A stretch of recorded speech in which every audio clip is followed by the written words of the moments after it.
कैसे होई लॉकडाउन में सदिया जी भाऊजी, कैसे होई लॉकडाउन में सदिया जी भाऊजी, जे चालल हो कोरोना के बीमारिया जी भाऊजी, जे बांधा को सब मोटार गाड़िया जी भाऊजी, फोनवा पर रोवा हो में हरिया जी भाऊजी, फोनवा पर रोवा हो में हरिया जी भाऊजी, जे चालल हो कोरोना के बीमारिया जी भाऊजी, जे बांधा को सब मोटार गाड़िया जी भाऊजी, जे लागल हाको सगरो पुलिस चेकिन जी भाऊजी, जे लागल हाको सगरो पुलिस चेकिन जी भाऊजी,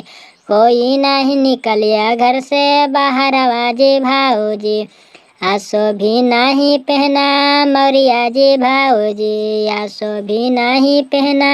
मौरिया जी भाऊजी, जे चालल हो कोरोना के बीमारिया जी भाऊजी, जे बांधा को मोटर सवा गाड़िया जी भाऊजी।